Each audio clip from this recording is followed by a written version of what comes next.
We are at PATMOS. That's where we are. Now, yesterday you were speaking with my friend Pastor Nyahuma, who told you that we must come together. Because when we are not together, they will tear us apart. When we are not together, we are going to be torn apart. And the Lord wants us to work as one unit, as one body. And that's what he was talking about as he was referencing the book of Revelation. We know that the devil decided that the apostles, in order to try and to destroy them, he wanted them to be separated. And that's why we find John at PATMOS. That's why we found Peter where he was. Because the devil wanted them to be what? Because when we are separated, we are destroyed. They used to go in their separate ways, and then they will come back together to recalibrate and then restart all over again. But when John was at PATMOS, the purpose was to take him away from everything so that his influence could not grow. Let us be careful that the devil is going to take us away so that our influence is going to be distorted. Let us be careful that the devil might not use us to take others away so that they should not be influenced to the very people that we are trying to witness to. We are talking about PATMOS. Now, PATMOS from the Greek word PATMOS means mortal. This is the most common etymology, and it is supported by the fact that the island of PATMOS is located in the sea, in Greece, and is known as the Sea of the Dead in ancient times.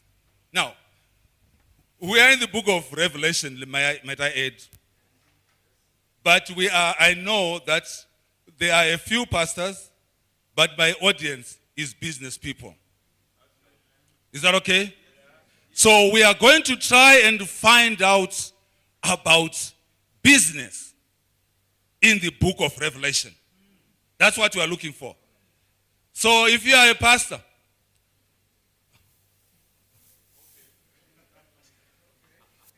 look for in today's sermon some aspects, and we're only looking at one of those aspects, which are the most important in trying to develop what we know as a business.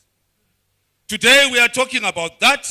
Tomorrow we are going to talk about the character of the man who wants to start what is called a business. And we are going to find that character in the book of Job. So today we are looking at what is it that we need to do in order to start what? A business.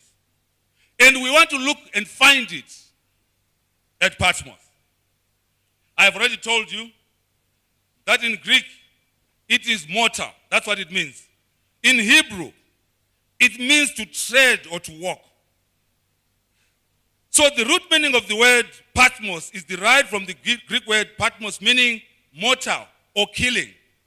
It might also be derived from the Hebrew word PATMOS, meaning to tread or to walk. Therefore, PATMOS, if we join these two aspects together, it might mean to walk on the place of killing.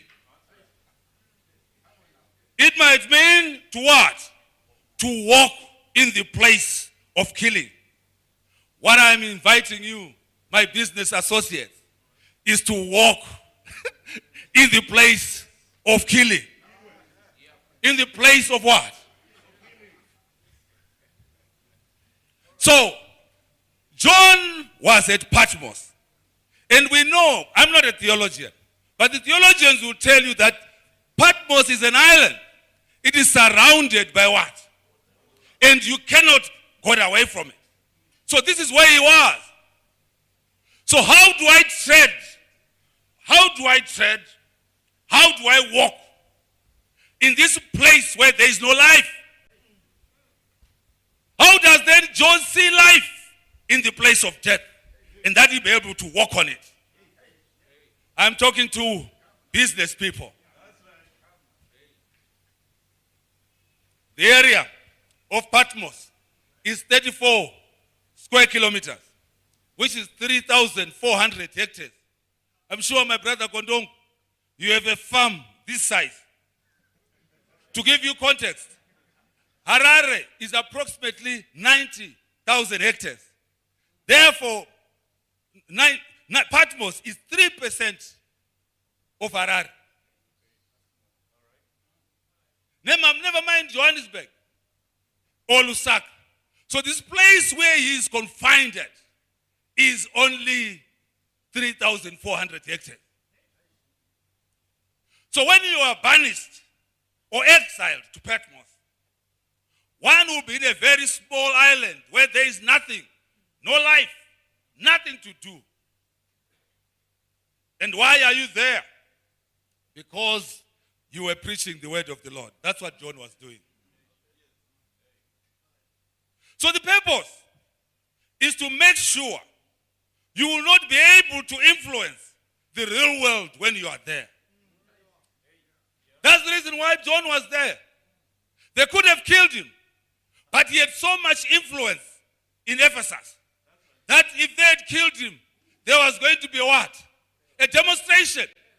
So they said, no, let's take him to a place and confine him in a place where there is no life, where there are no people, so that he's not able to influence anyone. You might think that at Patmos, only John went there. No, there are other dignitaries who went to Patmos. There is a gentleman by the name Cassius Longinus, who was a senator in Rome, and he gave problems to the Roman emperor, and was accused of conspiring against Emperor Caligula, and he was exiled into Patmos, 39 CE. There is another gentleman, Androcles, was a Christian martyr. He was imprisoned at Patmos during the reign of Nero because of his faith. There was also one whom you know, Josephus. He was taken to prison, 67 CE.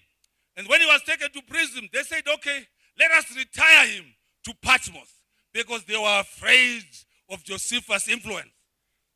But there are others also whom you know. Napoleon Bonaparte also went to Patmos as they were trying to remove him from the powers of the French, to take him to Patmos so that he will not influence. The difference between all these people is that John saw a vision at Patmos, while others went to die at Patmos. The difference is that at Patmos, John saw a vision. At Patmos, John saw the Lord. He saw New Jerusalem at Patmos, while others went to die at Patmos.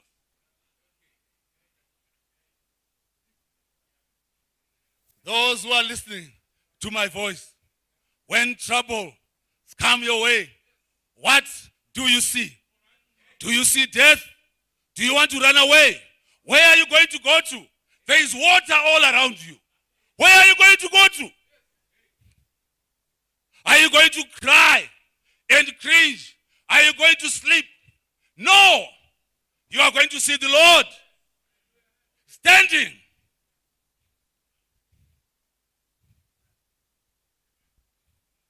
What do you see when you are in trouble? What do you see? Hey, my business people, what do you see? What do you see, my brother Boman, when you are faced with trouble? There are big people who went to Patmos. Napoleon the Great, he went to die there. There is the servant of the Lord who also went to Patmos, and he saw life. Patmos is now a World Heritage Site.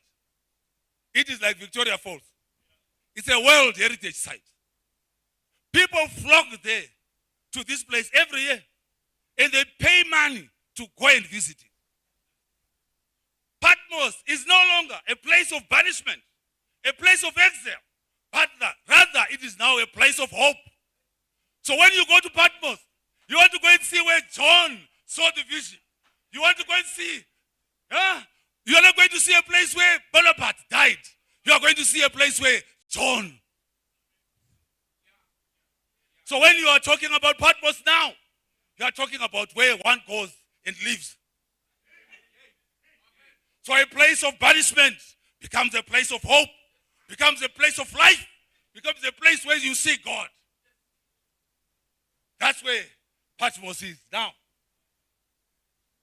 Those who have businesses, who have money, are now going to go and visit. Let us go and see Patmos. Where John saw God, where John saw Jerusalem coming down. Let us go and see this place.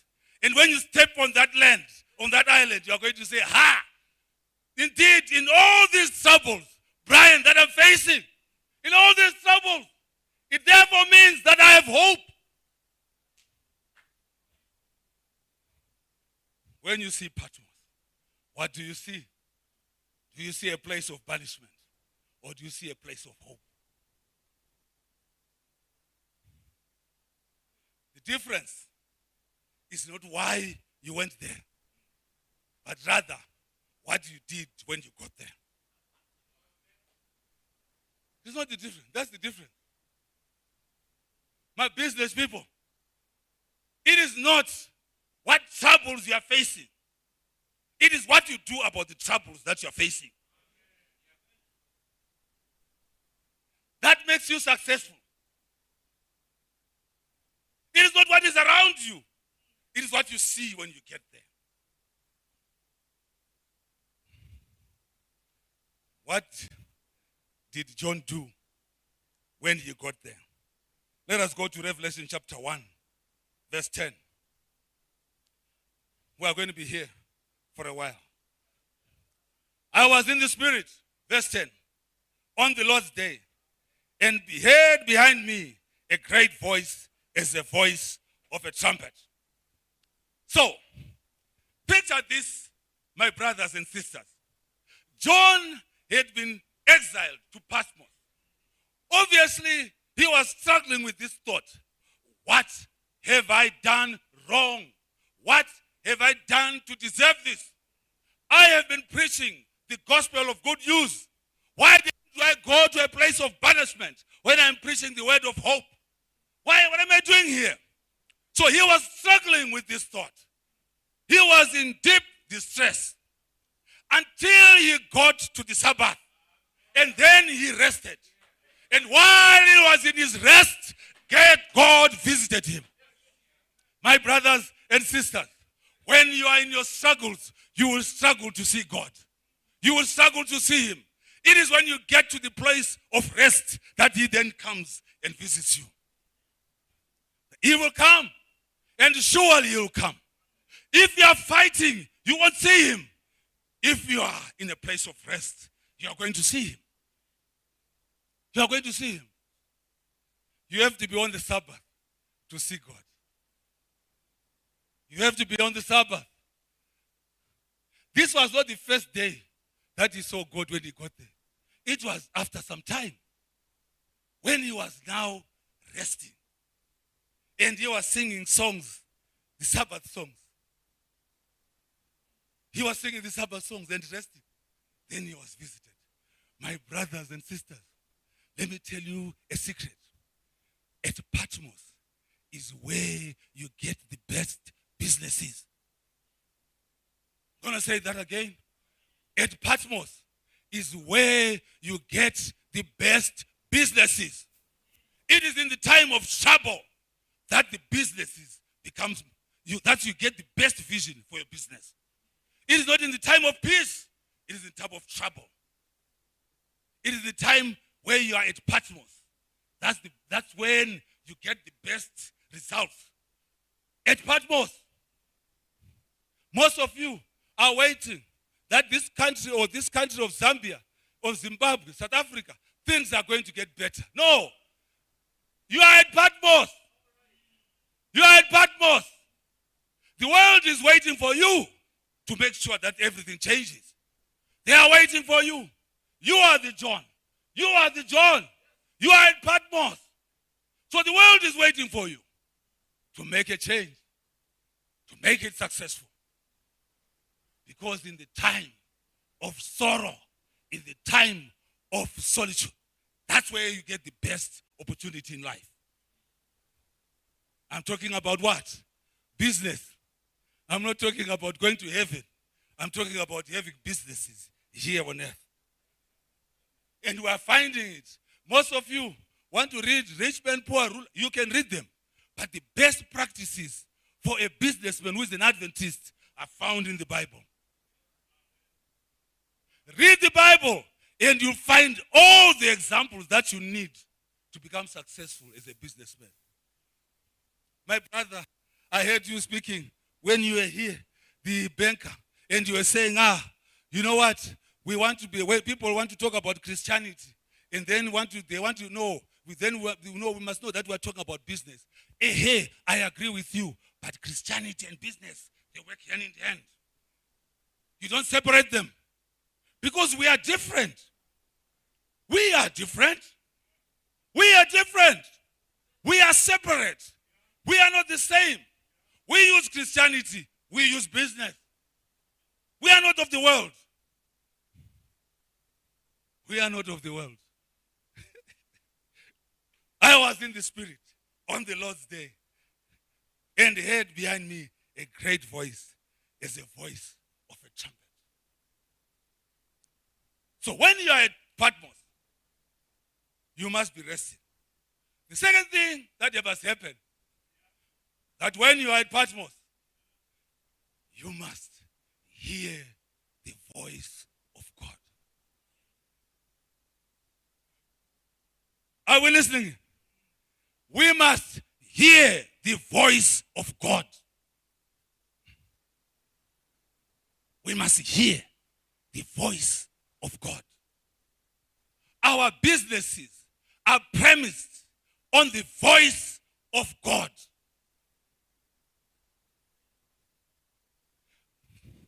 They are premised on the voice of God. What did you hear? Obey. What did you hear? When you started Fossil, what did you hear? What did God say to you? The problem that we begin to face is that when you don't hear the voice of God, you begin to think it is your own power that is making you successful. So you must hear the voice of God, so that when you hear it and then you see him, then you will bow down and say, who am I? Who am I? You must first see him. That's what happened at Patmos. That in the place where there is nothing, God's voice still gets there. And when it gets there, you will hear it. What else happened at Patmos? John hears the voice of God. Verse 11. Verse 12. He sees this man who is talking to him. My brothers and sisters, let me tell you something. It is good to hear. It is also important to see. So, John sees. He hears the vision. He hears the vision. I wish I could. He hears the vision. And when he heard the vision, he sees the one who is giving the vision. Are you following? He then sees him. My brothers and sisters, a vision. My vision, our visions. Our visions. We must hear them from God. We must be able to touch them. We are having a problem from Adventists. who are seeing other people, hearing other people's visions. And they begin to follow other people's visions that God has spoken about them. You begin to hear, innocent is doing this. That one is doing that. You then follow. Has God said it to you? It's too innocent. Because what follows the hearing is the seeing. So innocent is going to hear, he's going to see it. He's going to touch it. It's going to be real before he even implements it. I'm talking about a vision now. You will first hear it. You will then touch it. You must touch it. It must have results. It must be tangible.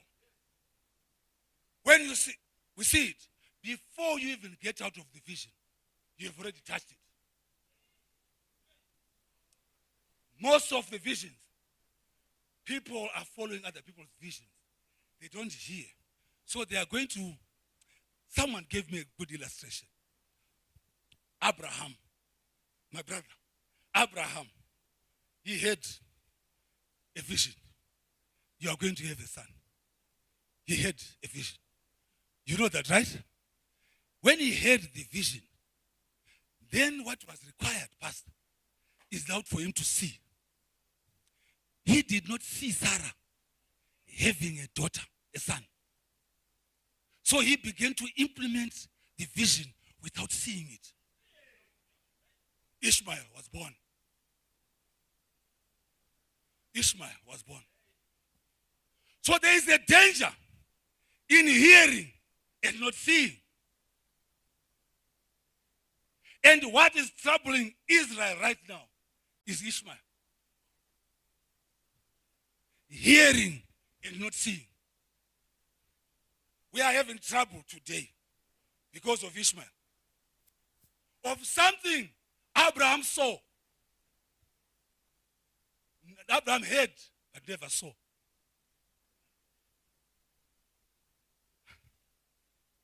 There is a danger.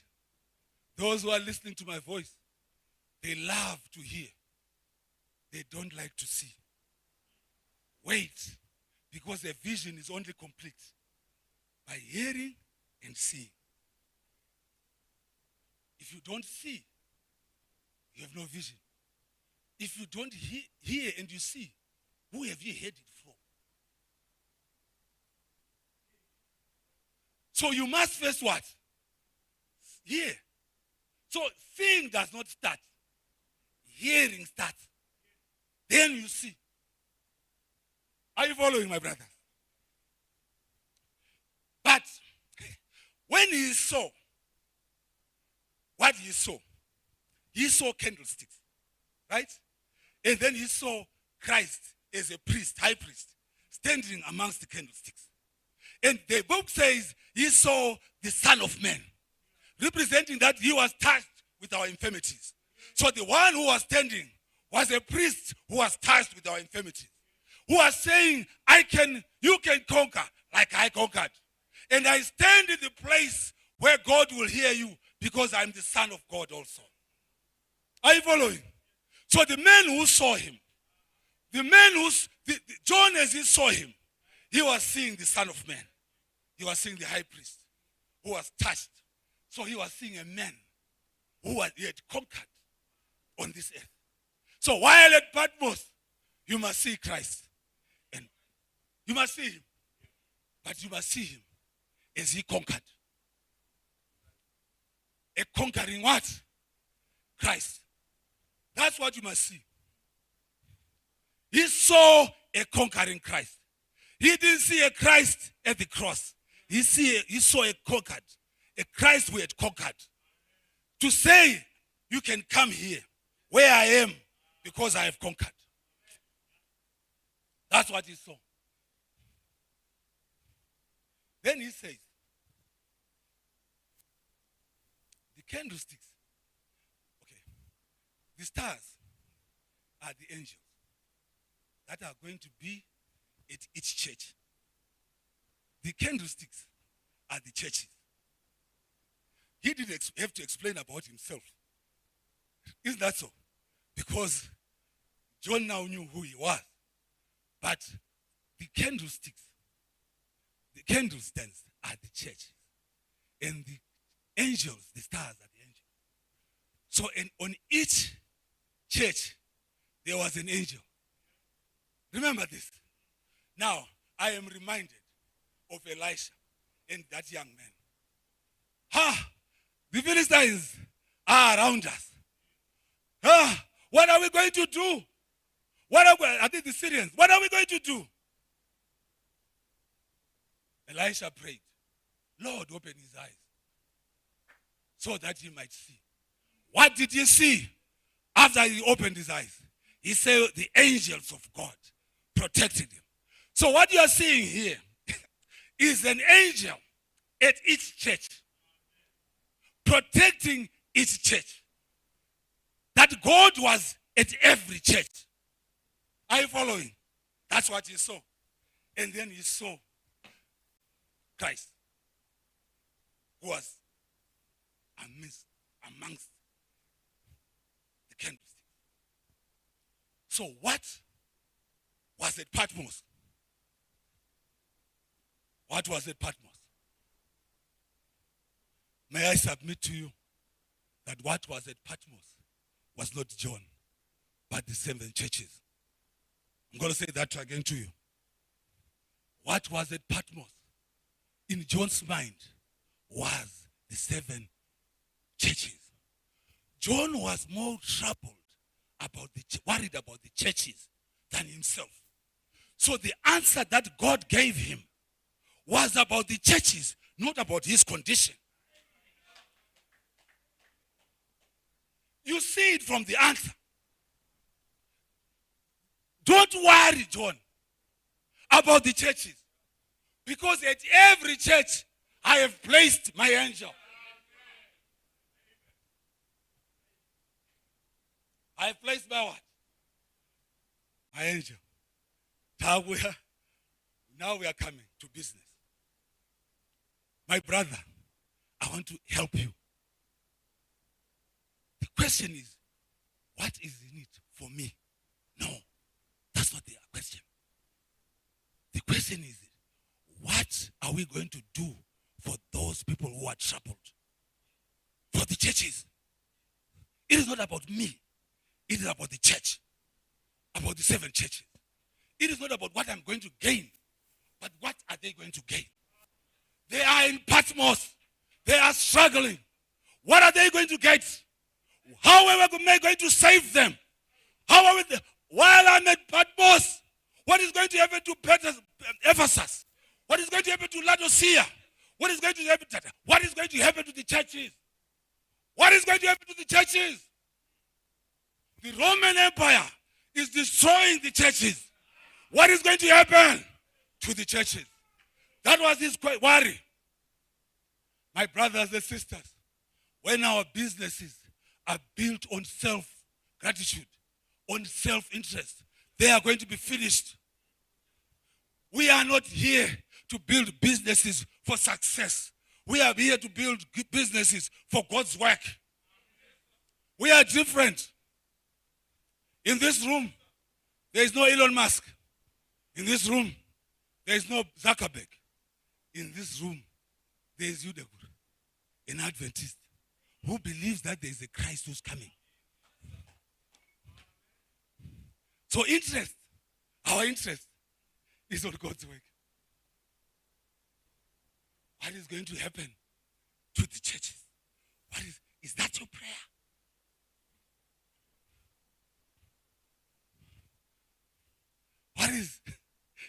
Is that your prayer, Everton? Is that your prayer? What is going to happen to the churches? Though I am punished, oh Lord, I'm in a solitary place.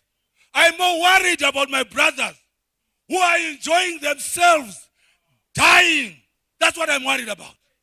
My solitary place is better than their death.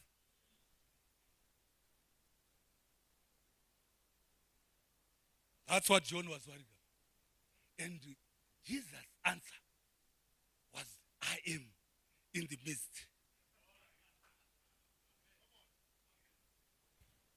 those churches.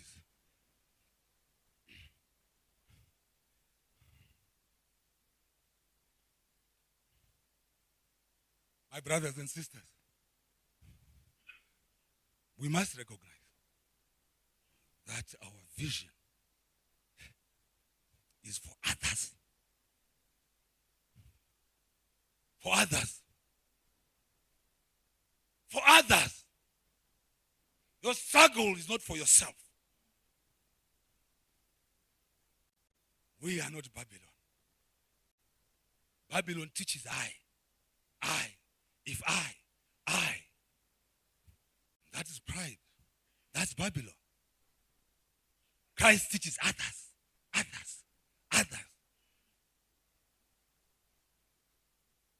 Babylon, I.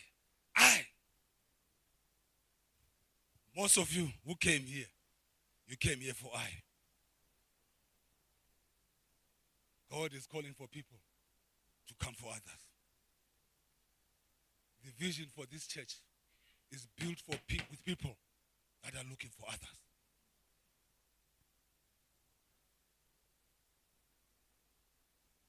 Now, when John saw,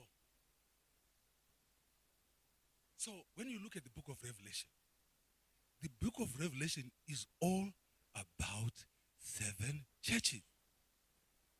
Nothing else. From chapter 2 to chapter 22. It's all about what? What is going to happen to the churches? And so John now begins to see the vision. Allow me to speak to you, my brothers. And let me take a little bit of time. So that, because we don't see each other a lot. He begins to see. And what he begins to see are the churches and their state. Chapter 2. He sees 7 churches and the state that they were in. So our businesses must be able to see the surroundings that God has allowed us to see and their state. You will never have a business that is going to be successful when you don't know the state of your customer. And so, I'm not going to elaborate on it, but you must go and look at the 7 churches and see the different characteristics of your clientele. Because what is you are eager to satisfy is this clientele. What am I going to do to this clientele that is struggling, that is suffering? What am I going to do to help them? And so when God comes to you and shows you a vision, he is showing you a vision to solve the crisis of your clientele. And there are 7 different characteristics that you find in your clientele. And it's all in the 7 churches. May I say to you and submit to you that when you don't know your clientele, you don't have a business. Because you don't know what you are worried or concerned about. What is your hunger? What are you? When I started the fuel business, I saw the queues. What am I going to do to solve the crisis of the queues? When I saw the agriculture program, I saw the struggles of a farmer in Zimbabwe. What am I going to do to solve the crisis of that farmer? When you don't see your clientele, you have no business. Because what are the struggles for? And so, we speak about John and his vision because he could tell who his clientele were and who he was struggling for. Are you following? Now, John then went and started doing sub-visions. And there are 26 of them. I can send them to you.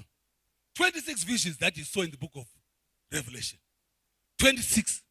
All of them were detailing different events and things that were going to happen to the churches. Are you following? So he was telling and how they were going to be perfected and so on. He was telling them about how the troubles that they were going to face these churches and how God is going to come and rescue them.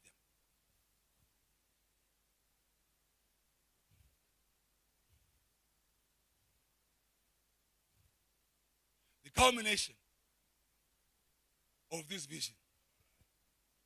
Let us read Revelation chapter 21.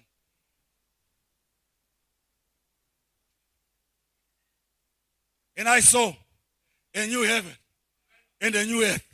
For the first heaven and the first earth were passed away, and there was no more sea. And I, John, saw the holy city, New Jerusalem, coming down from God out of heaven, prepared as a bride adorned for her husband. And I heard a great voice out of heaven saying, Behold, the tabernacle of God is with men, and he will dwell with them, and they shall be his people. And God himself shall be with them, and be their God. And God shall wipe away, not all my tears, all their tears. Their tears. From their eyes. And there shall be no more death, sorrow, crying, neither shall be any more pain, for the former things are passed away. And he that sat upon the throne said, Behold, who sat on the throne? It was the high priest, now the king. And behold, I make all things new. Everything is now new. And he said unto me, Write, for these words are true and faithful. He said unto me, It is done. I am Alpha and Omega. When we started, I am Alpha and Omega. At the end, I am still Alpha and Omega. The beginning and the end. And I will go unto him that is a thirst of the fountain of the water of life freely. My brothers and my sisters, there were 7 churches that he saw at the beginning. There was 1 church at the end. No more 7 churches. Because the problems that were in all those churches were resolved to create 1 church. Perfect and pure. The results that he was looking for was found in Jerusalem. Are you following, my brother? Oh, my brothers, what did you see? The book says, and there was no more sea. So what was around him? The sea. Patmos was surrounded by the sea. And he saw Jerusalem coming down. My brothers and sisters, walking, Panorufu, where there is death. How do you walk when there is death? How do you step on this place called earth when there is death? How do you walk on Patmos? He saw New Jerusalem coming down. And when it settled down, there was now a bridge where he could just walk. There was no more sin.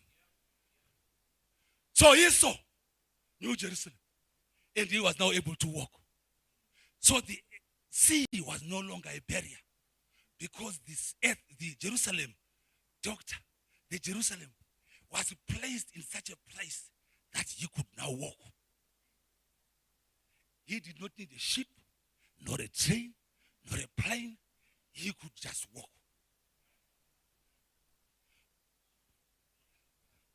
May I say to you, my brother, the vision that you see must then culminate in people being able to walk into Jerusalem. It must make you able to make those who are listening or who are doing business with you to be able to walk. If your business makes people's lives more difficult, it is not of God.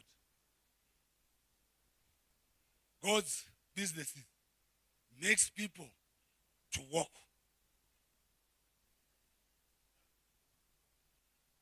But this just a vision. It was just a what? So in your vision, you must see your troubles. You must see how those troubles are going to be resolved. You must see the people struggling. You must see the people relieved. When you can't see that, you have no vision. May I say to you, if your vision,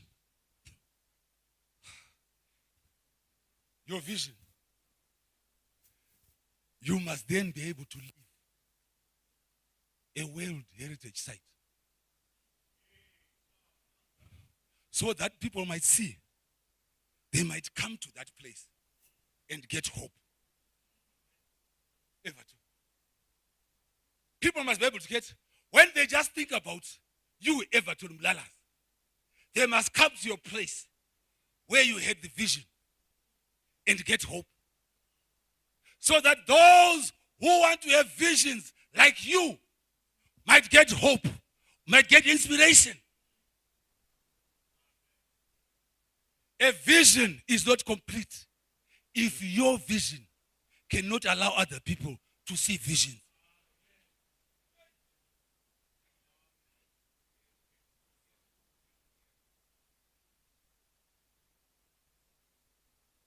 It's hopeless.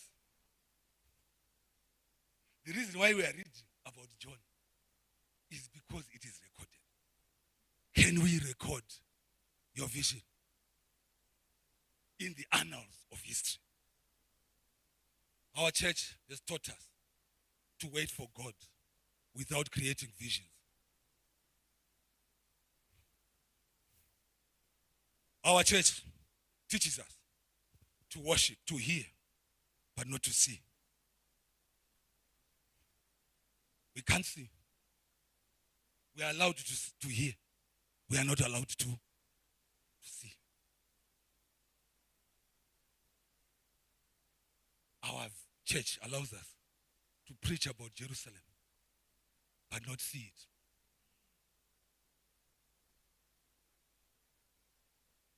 So those who are listening to my voice, you know about Jerusalem.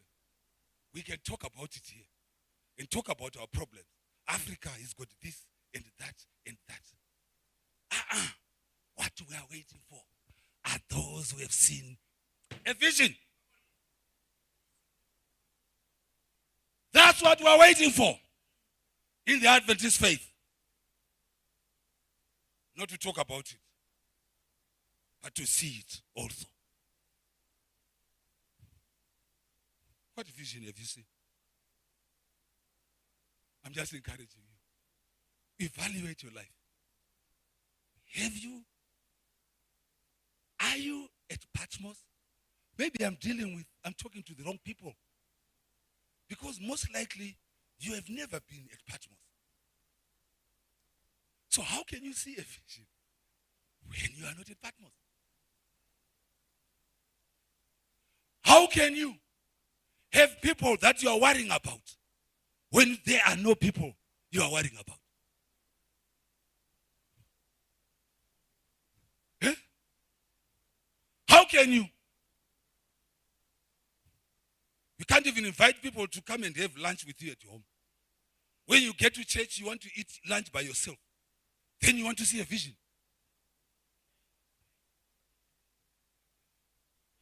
You don't want to talk to people because you think you are too high up there. Then you want to see a vision. Can I tell you something a little bit about John? He was the beloved of Christ, worrying about other people. He could have just decided to worry about himself. He worried about others. Come and join me to what I saw. Our gospel, I want to enjoy it by myself. Can I ask you right now, how many people did you invite to come to ASI?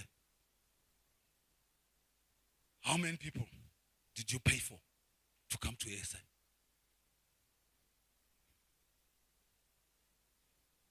You are coming here to hear for yourself, so that they can tell you the business concept, so that you can go in your individual space to go and succeed by yourself.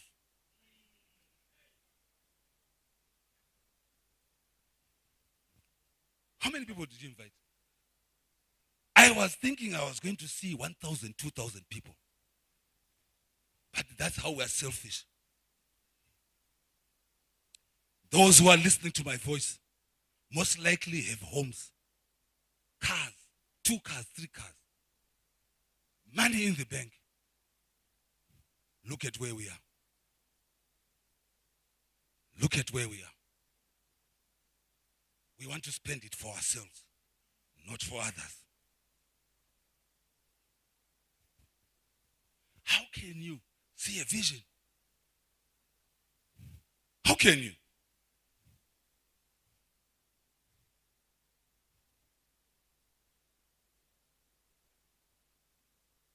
After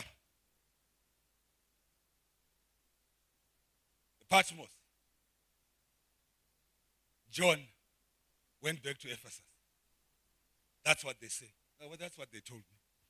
So if they told me a lie, go and solve those pastors. That's Yahuma and Laven, Pastor Laven. And they also said that 1 John, 2 John, and 3 John were written after PATMOS. Now, let us look at what he wrote when he came from PATMOS. 1 John chapter 1, verse 1. If we say that we have fellowship with him and walk in darkness, we lie and do not know the truth. But if we walk in the light, as he is in the light, we have fellowship one with another. And the blood of Jesus Christ, his Son, cleanses us from all our sin. If we say we have not sinned, we have deceived ourselves, and the truth is not in us. If we confess our sins, he is faithful and just. From PATMOS.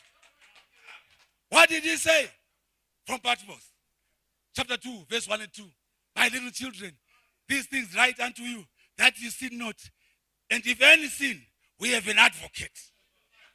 Because he saw him. With the Father, Jesus Christ is righteous. And he is the propitiation. As a high priest, he is the propitiation for our sins. Verse 10. He that loveth his brother abideth in the light, and there is no occasion of stumbling in him. May I say that again? He that loveth his brother abideth in the light. That's what he was now saying. Those sons of thunder. That's what he was now saying. After what? When he has seen who? Little children. It is the last time, as we have heard, the Antichrist is coming. Where did he see him? What else could you say? First John chapter 3, verse 1 to 3. Behold, what manner of love the Father had bestowed upon us, that we should be called the sons of God. Therefore the world knoweth not us, because it knew him not. Beloved, so our actions are not like their actions, because they don't know him. That's why we should never respond to social media, because they don't know us. They don't know us. How do you respond to people who don't know Christ? Beloved, now we are the sons of God. It doth not appear what we shall be, but we know that when he shall appear, we shall be like him, for we shall see him as he is. And every man that if this hope is in him purified himself, and is as he is, pure. What else did John say after PATMOS? Ye are of God, little children. Verse 4. And they have overcome them, because greater is he that is in you, that is who is in the world. We are of God. He that knoweth God heareth us. he that is not of God, we are of God. He that knoweth God, heareth us. He that is not of God, heareth not us. Hereby we know the spirit of truth and the spirit of error.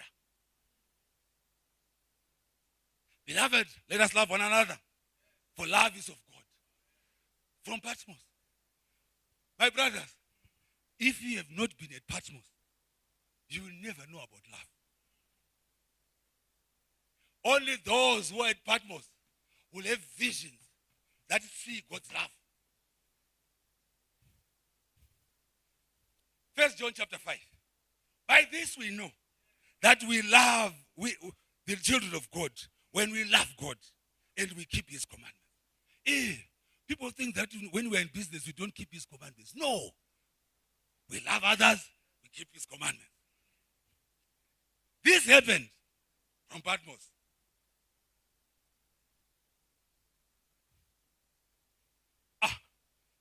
Chapter 2 John chapter 1, verse 9. Whosoever transgresseth and abideth not in the doctrine of Christ hath not God. He that abideth in the doctrine of Christ, he hath both the Father and the Son. 3 John chapter 1, verse 2. Beloved, I wish above all things that thou mayest prosper. When you see your vision, wanting yourself to prosper, there is a problem. You must want others to prosper like yourself.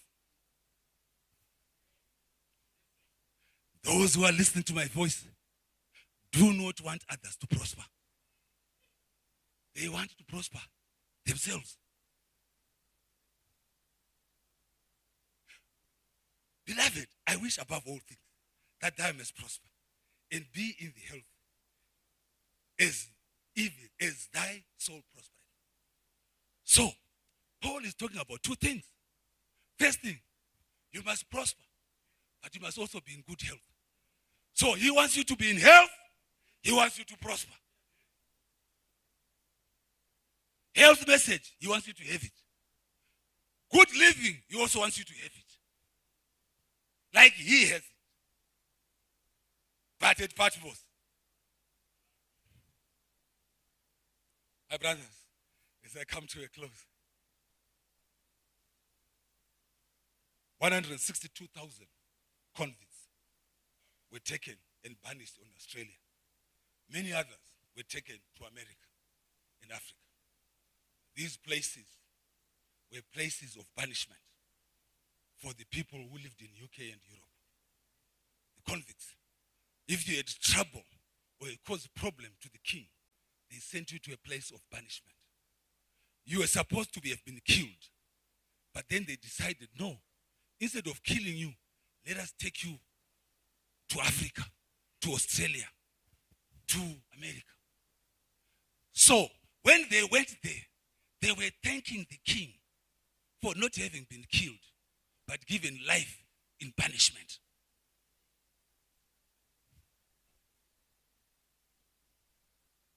When they got there, started working they were the workers. They were the ones who were driving the master, the slaves. But the bosses were in their homes.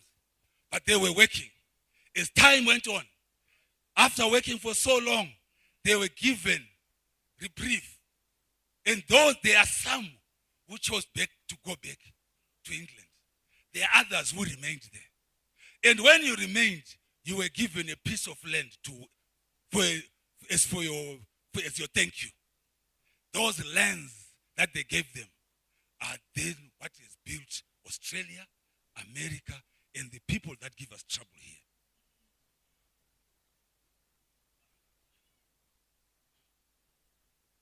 These people. And you know what? When I saw, and they are saying thank you. So when, my brother, you were talking about it here, they succeeded in those places. They then were thanking their masters. And how do they thank their masters? They were paying taxes and royalties to America, to England. All of them paying taxes. And they were called the Commonwealth. And they were thanking their master. I am not in politics. I'm going somewhere. On the 6th or 5th of May, a new king was being proclaimed. And everyone went there to pay homage to their king for giving them life. When you saw the king decked in that gold, it was gold that had come from Australia, from Africa, and from America. And that gold symbolized, thank you. Thank you. Thank you for saving our life. That's what they were doing. My brothers and sisters, we have a king. We have our king. He has banished us to this world. When he comes, we also must pay homage to him and say thank you. Thanking you for saving us by taking us to this PATMOS. Thank you for PATMOS. If it was not for PATMOS, I would never have seen you.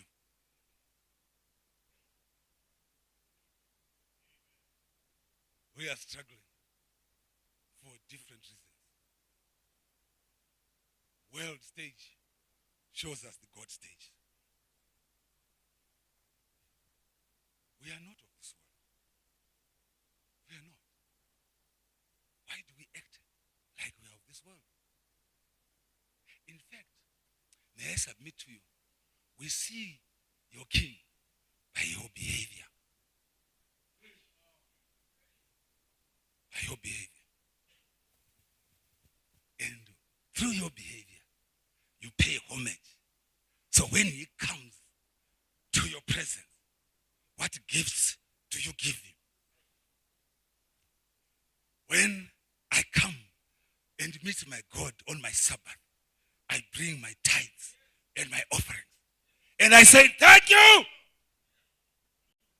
for PATMOS.